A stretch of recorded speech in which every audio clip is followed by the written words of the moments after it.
Et si la personne que tu as sauvée était aussi celle qui allait te briser? Dans un pays où la richesse brille plus fort que la vérité et où l'amour peut être une monnaie d'échange, elle a donné sans compter. Elle l'a aimé, nourri, soutenu, jusqu'à ce qu'il monte au sommet sans jamais se retourner. Mais parfois, ce que l'on jette finit par revenir, plus fort, plus digne, plus dangereux. Voici l'histoire d'Adama Nkemdilim, une femme que personne ne voyait, jusqu'au jour où elle a décidé de ne plus se taire. Action, bienvenue dans Une mariée humilie une pauvre fille, sans savoir qu'elle avait financé son mariage de rêve. Dans les entrailles vibrantes de Lagos, au cœur d'Adjengouleu, là où les tôles rouillées chantent au rythme de la pluie et où chaque sourire cache une douleur muette, vivait une femme que personne ne voyait. Adama Nkemdilim, 27 ans, silhouette fine, port de reine dans un monde qui oublie vite. Ses pas résonnaient chaque jour sur le béton chaud, dans les rues poussiéreuses où l'on échange plus de secrets que de marchandises. Adama n'était pas née pauvre, mais la pauvreté, elle, l'avait choisie. Elle l'avait prise dans ses bras, l'avait collée à la peau comme un tissu trop serré. Elle avait connu l'amour, puis la perte, puis le mensonge. Tous les matins, à l'aube, elle ouvrait sa petite table bancale près du marché central, vendant des cartes de recharge téléphonique à des clients trop pressés pour la regarder dans les yeux. Le soir, elle enfilait une robe modeste et traversait la ville en silence, jusqu'à la résidence huppée de l'Eki Phase 1, où elle nettoyait les couloirs parfumés d'un immeuble qu'elle n'aurait jamais pu se permettre d'habiter. 2 mondes, 2 visages, une seule vérité. Elle survivait. Mais derrière ses gestes automatiques et son visage doux, Adama cachait un secret. Chaque mois, elle transférait 80% de son maigre salaire à un compte inconnu, anonyme, sans réponse. Pourquoi ? Parce qu'il y a 3 ans, un homme lui avait promis l'amour, la fidélité et un avenir commun. Il s'appelait Chuka Okoye, un étudiant brillant, fauché, affamé de reconnaissance. Elle avait tout sacrifié pour lui, ses études, ses économies, sa fierté. Il lui disait « Quand je réussirai, je te rendrai fière », et Adama l'avait cru. Mais depuis 3 ans, plus un mot, plus une lettre, juste le silence. Ce soir-là, le soleil se couchait lentement sur Lagos, teignant les nuages de rouge et d'or. Adama rentrait part, épuisée, les pieds en feu, le cœur vide. Soudain, son regard fut attiré par une salle magnifiquement décorée, dont les portes étaient grandes ouvertes. Un mariage, riche, éblouissant. Orchestre, caméra, champagne, rire artificiel. Elle s'arrêta. Quelque chose l'attira à l'intérieur, comme un pressentiment, comme une douleur familière. Ses yeux fouillèrent la foule, et là, elle le vit. Chuka. Élégant, souriant, dans un costume qui semblait coûter plus que tout ce qu'elle avait gagné en 3 ans. Il tenait la main d'une femme flamboyante, couverte de bijoux, une héritière à l'évidence. Il dansait, il riait, il brillait. Et, au fond de la salle, sur un écran géant, un message glissa doucement devant tous les invités. « Merci à ma mystérieuse bienfaitrice, sans toi je n'en serais jamais arrivé là. » Les gens applaudirent, certains rirent, personne ne savait. Mais Adama, elle, savait. Son cœur s'arrêta, son souffle aussi. Une larme glissa sur sa joue, silencieuse comme une gifle. Elle sentit une douleur monter en elle, mais ce n'était ni de la jalousie, ni de la colère. C'était une déchirure, un arrachement.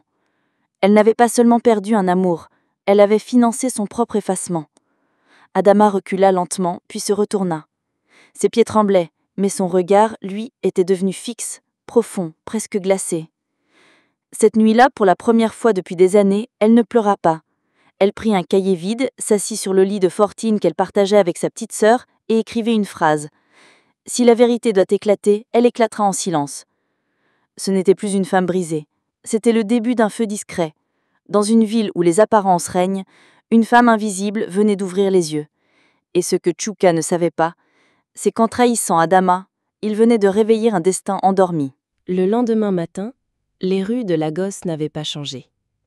Les klaxons criaient, les vendeurs beuglaient, les enfants couraient pieds nus dans la poussière. Mais en Adama, tout avait changé. Le monde n'était plus le même. Elle ne regardait plus les gens, elle les analysait. Ce matin-là, elle n'était pas sortie pour vendre ses cartes téléphoniques.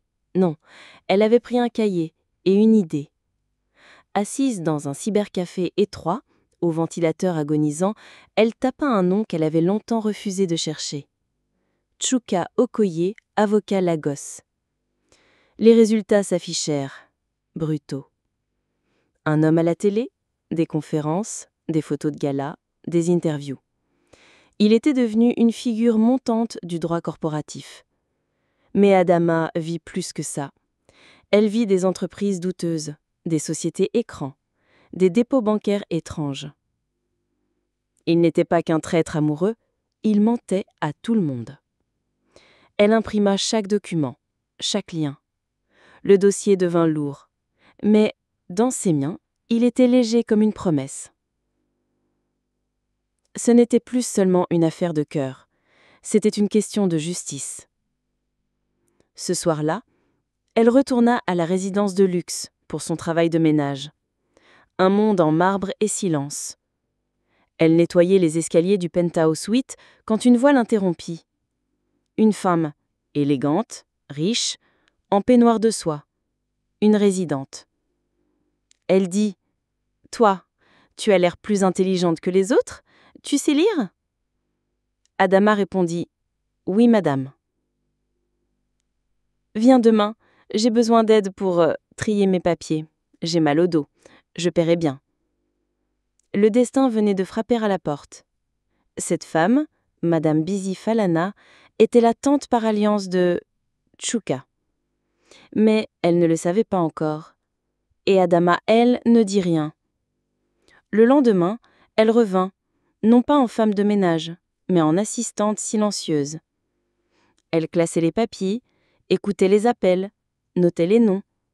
Dans le silence du bureau, les secrets s'ouvraient comme des livres interdits. Bizi aimait parler. Trop. Elle racontait tout à haute voix, pensant que Adama ne comprenait rien. Elle parlait de deals secrets, de mariages arrangés, d'un certain Chuka, qui allait être nommé consultant politique dans la campagne d'un ministre. Adama ne broncha pas. Mais chaque soir, chez elle, elle écrivait tout dans son cahier noir. Un à un, les nœuds du mensonge se tissaient. Un jour, Bizi dit « Chuka se marie bientôt avec la fille du ministre. C'est un bon garçon, très ambitieux. Il va sauver la famille. » Et Adama, poliment, répondit simplement « Félicitations, madame. » Mais dans ses yeux, c'était la guerre froide. Cette nuit-là, Adama prit une décision. Elle allait remonter jusqu'au cœur du réseau. Pas pour se venger, pour comprendre pourquoi l'amour avait été remplacé par le calcul, et peut-être sauver quelqu'un d'autre d'une trahison pire que la sienne. Dans sa chambre étroite, à côté de sa petite sœur endormie, elle regarda son reflet dans le miroir fendu. Elle dit à voix basse « Tu as voulu l'aimer, maintenant tu vas le détruire », en silence. Les jours passaient, et dans le silence doré de la résidence de Lekki, Adama tissait sa toile. Elle n'était plus une simple domestique, elle était devenue l'ombre des puissants. Elle entendait tout, classait tout, et notait dans son cahier noir les vérités que personne n'oserait dire à voix haute. Mais alors qu'elle pensait maîtriser les règles du jeu, le destin, une fois de plus, décida de frapper. Un mardi après-midi, alors qu'elle traversait le couloir du 9e étage, une voix l'arrêta net. Une voix d'homme, calme, autoritaire, presque menaçante. « Tu n'es pas une simple femme de ménage, n'est-ce pas ?» Elle se retourna lentement. Un homme était là, costume gris, regard froid, téléphone dans une main, un livre dans l'autre. Il la dévisageait comme on observe un animal rare. Il s'appelait Tunde Bankole. Il travaillait comme conseiller juridique dans la même tour que Chuka. Mais contrairement aux autres, il n'était pas dupe. Il avait remarqué Adama, sa posture, sa discrétion, son intelligence déguisée. Il s'approcha, tendit une carte. « Tu veux découvrir la vérité sur Chuka ? J'en sais plus que tu ne peux l'imaginer. » Adama ne dit rien, mais le choc fut intérieur. Ce nom, Chuka, prononcé par un inconnu, c'était comme si ses pensées avaient été volées. Le lendemain soir, elle se rendit à l'adresse inscrite sur la carte. Un bureau discret, un immeuble gris. Pas de logo, pas de lumière vive. À l'intérieur, Tunde l'attendait. Il posa sur la table un dossier épais, Et lentement, comme on révèle un cadavre, il ouvrit le couvercle. Des preuves, des photos, des virements, des contrats truqués. Tchouka n'était pas seulement un homme ambitieux, il était un instrument, une marionnette utilisée pour faire passer des fonds illégaux entre entreprises et politiques. Adama écoutait, en silence, le cœur glacé. Et puis, elle parla, pour la première fois. « Pourquoi tu me montres tout ça? Tu ne me connais même pas. » Toundé sourit faiblement. « Parce que je te reconnais. J'ai vu des gens comme toi. On vous piétine, on vous oublie. Et puis, un jour, vous revenez, en silence, pour réclamer ce qu'on vous a volé. » Ce jour-là, une alliance naquit, fragile, méfiante, mais réelle. Toundé devant le mentor inattendu. Pas un sauveur, mais un miroir. Il lui apprit comment lire un bilan, comment décoder les sociétés écrans, comment écouter les silences, pas seulement les mots. Et Adama, chaque soir, rentrait chez elle plus forte, plus claire, plus proche de la vérité. Mais elle ne voulait pas seulement des preuves. Elle voulait comprendre le cœur de Tchouka, comprendre comment un amour pouvait devenir un poison politique. Elle se souvint d'une chose. Tchouka tenait toujours un carnet pendant leurs années d'université. Il écrivait dedans chaque soir. Et si ce carnet existait encore, alors peut-être que, quelque part, une part de lui disait encore la vérité. Un plan naquit dans son esprit. Pour obtenir ce carnet, elle devait entrer chez lui. Et il n'y avait qu'un seul moyen, la soirée de fiançailles. Une réception grandiose annoncée pour dans 3 jours. Tout Lagos y serait. Et Adama aussi. Non pas comme une invitée, non, mais comme celle qu'on n'attendait pas. Lagos, vendredi soir. L'air était saturé de parfums trop forts, de klaxons impatients et d'ambition. Dans un palace privé du quartier huppé d'Ikoyi, les puissants du Nigeria étaient réunis. Projecteurs, champagne, politiciens, chanteurs, fils à papa, filles refaites. Au centre de la scène, le couple du moment. Tchouka Okoye, fils prodige de la justice montante, et Zainab Otedola, héritière d'un empire pétrolier. Ils riaient, dansaient, souriaient, trop fort pour que ce soit réel. Mais quelqu'un observait depuis l'ombre. Une silhouette discrète, vêtue d'un guélet traditionnel beige doré, robe fluide en brocart ivoire, visage partiellement voilé. Elle ne faisait pas partie des invités. Elle n'était pas sur la liste. Mais elle était là. Adama. Et elle venait pour la vérité. Avec l'aide de Toundé, elle avait falsifié une carte de prestataire-traiteur. Elle avait même répété des phrases en yoruba pour éviter les soupçons. Ce soir, elle n'était plus une femme blessée.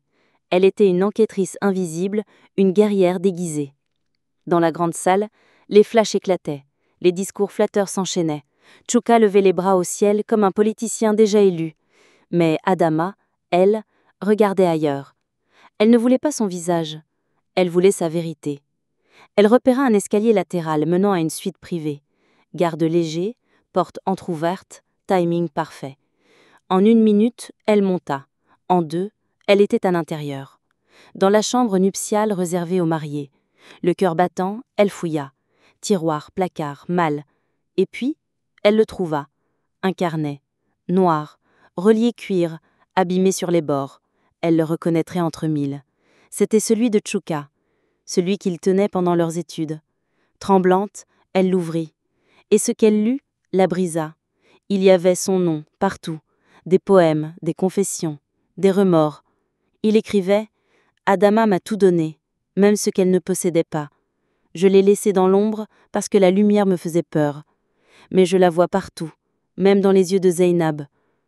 Je suis une erreur humaine qui a réussi. » Les larmes montèrent. Pas de tristesse, pas de joie.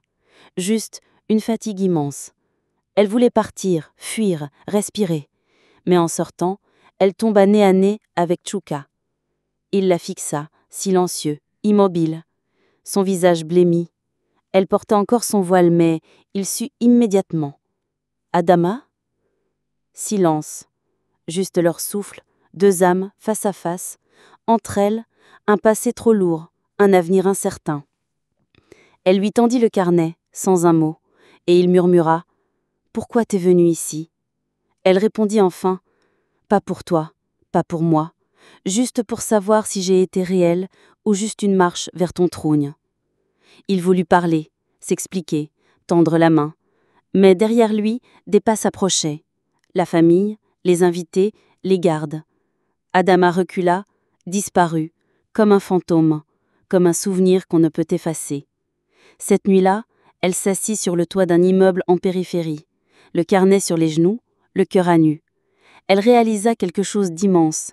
Elle n'avait jamais été faible. C'était le silence, la patience, le pardon qui étaient des forces. Et maintenant, elle avait un choix. Dévoiler Tchouka au monde entier. Ou utiliser ce qu'elle savait pour faire tomber quelque chose de plus grand. Dans les rues de Lagos, le vent se leva. Et avec lui, une révolution discrète. Lagos. Samedi matin. Le ciel est gris, menaçant.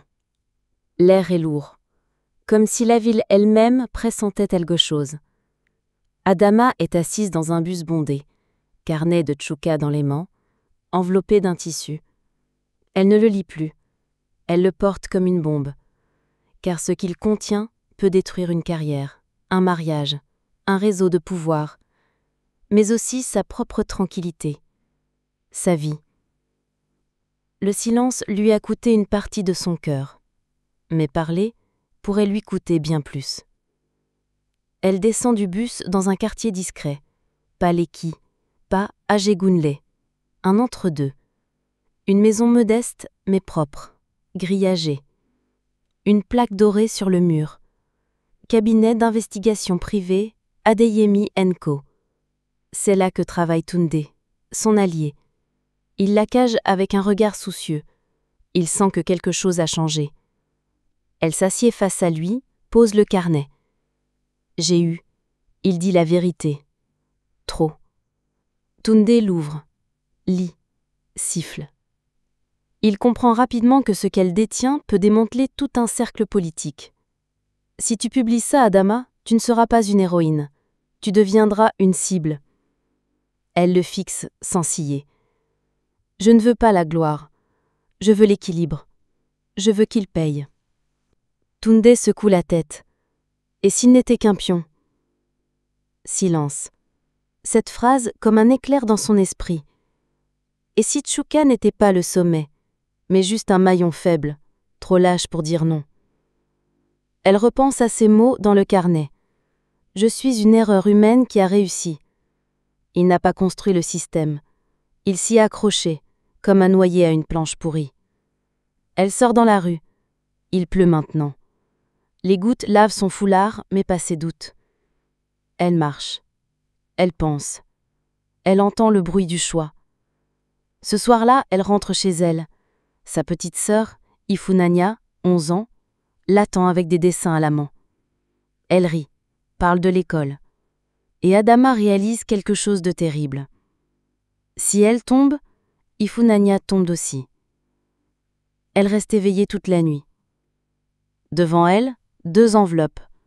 L'une contient une copie du carnet, prête à être remise à un journaliste indépendant. L'autre contient une lettre anonyme, adressée à Zeynab Otedola, la fiancée de Tchouka. 2 bombes, 2 routes. À l'aube, elle choisit. Pas l'éclat, pas la ruine publique. Elle glisse la lettre dans une boîte, avec un mot simple. Regarde ton fiancé, mais surtout, lis ce qu'il cache. Pas de signature, juste la vérité. Elle garde le carnet original, et elle fait quelque chose qu'elle ne pensait jamais faire. Elle va voir Tchouka. Il est seul, dans son bureau, derrière une baie vitrée. Il ne parle pas. Il la regarde entrer. Elle s'assied et dit « Je te rends ton passé, non pas pour te sauver, mais pour te forcer à l'affronter. » Il la supplie « Je n'ai jamais voulu te blesser. » Elle le coupe. « Tu ne m'as pas blessé. Tu t'es détruit toi-même. Et maintenant, je t'observe tomber, non pas en hurlant, en silence. » Elle sort, ne se retourne pas. Il est déjà fini. Elle, non. Cette nuit-là, dans sa chambre, Adama regarde Ifunanya dormir. Elle comprend que le vrai pouvoir, ce n'est pas d'exploser les autres. C'est de choisir qui on devient, malgré eux. Et elle a choisi. D'être une mémoire vivante, une gardienne, pas une arme. Une vérité, déguisée en silence. 3 semaines ont passé.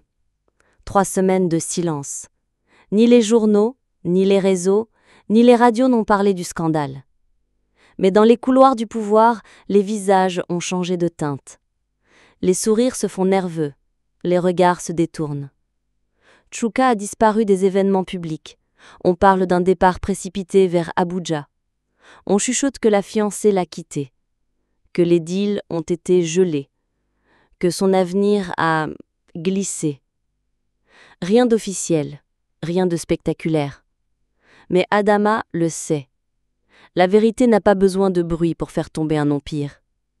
Et elle n'a rien gagné. Pas d'argent, pas de gloire, pas de reconnaissance. Mais elle a retrouvé sa respiration. Pour la première fois depuis des années, elle dort sans cauchemar.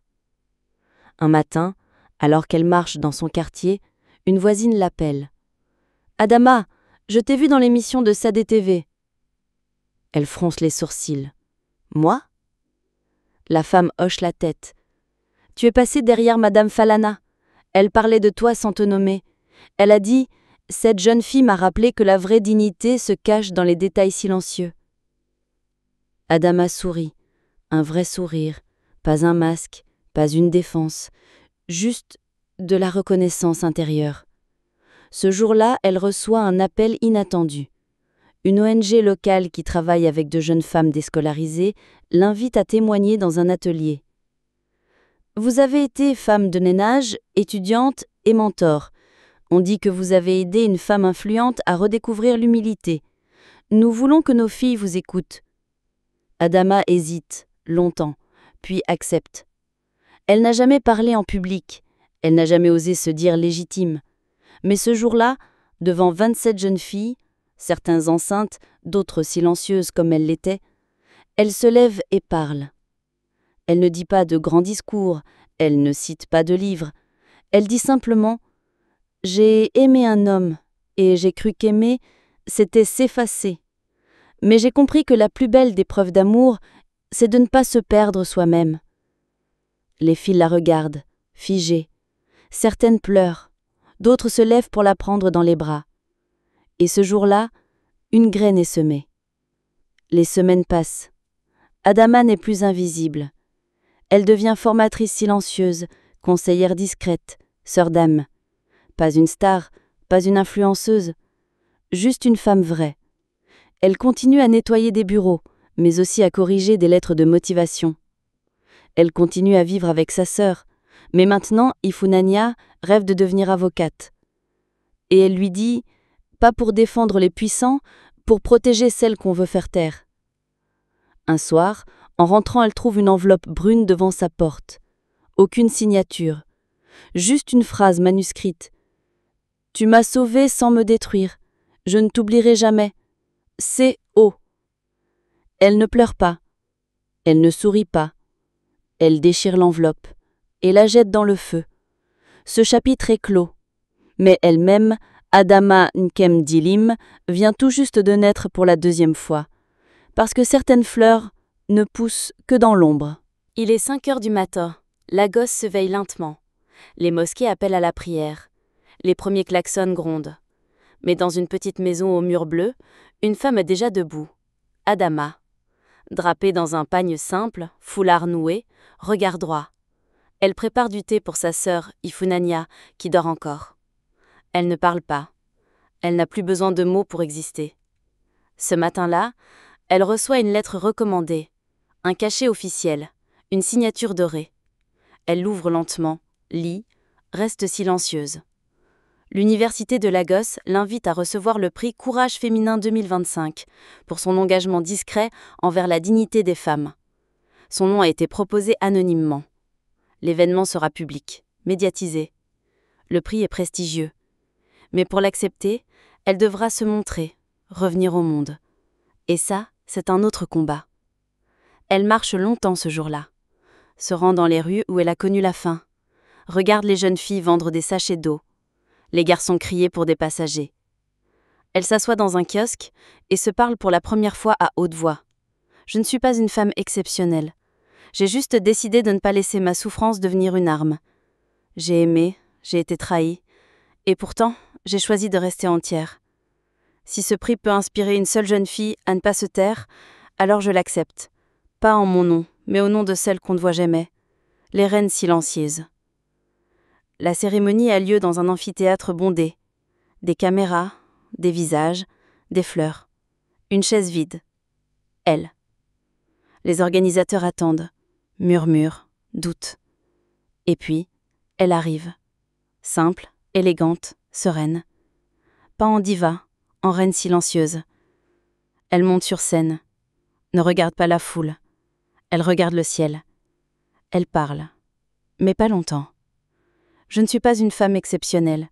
J'ai juste décidé de ne pas laisser ma souffrance devenir une arme. J'ai aimé, j'ai été trahie, et pourtant, j'ai choisi de rester entière. Si ce prix peut inspirer une seule jeune fille à ne pas se taire, alors je l'accepte. Pas en mon nom, mais au nom de celle qu'on ne voit jamais. Les reines silencieuses. L'amphithéâtre se lève, ovation. Mais elle ne pleure pas. Elle descend de la scène et s'éloigne. Sans photographe, sans interview, sans bruit. Plus tard, dans la rue, une femme l'arrête. « Tu es celle du prix, non ?» Adama hésite, puis dit « Je suis juste une femme, comme toi. » Et elle continue de marcher. Pas vers la lumière, mais avec la lumière. Car maintenant, elle l'a en elle. Fin de la série. Adama Nkendilim. Celle qu'on n'a pas vue venir. Celle qui a parlé sans bruit. Et qui a changé le monde en silence. Un jour, on fera un film sur elle. Mais personne ne saura vraiment comment elle a fait. Parce que la dignité ne se crie pas. Elle se vit. Et voilà la fin de cette histoire bouleversante. Si tu es arrivé jusqu'ici, c'est que cette histoire t'a touché. Et pour ça, merci du fond du cœur. Dis-nous dans les commentaires, de quel pays nous regardes-tu ? On veut te lire, te connaître et créer encore plus d'histoires qui te ressemblent. Et surtout, abonne-toi à notre chaîne YouTube pour ne rater aucune des prochaines séries. L'atelier de l'histoire sur YouTube. Like, commente, partage, chaque clic soutient la voix des silencieux, des oubliés, des héros discrets comme Adama. À très bientôt pour une nouvelle histoire, car chez l'atelier de l'histoire, chaque silence mérite d'être raconté.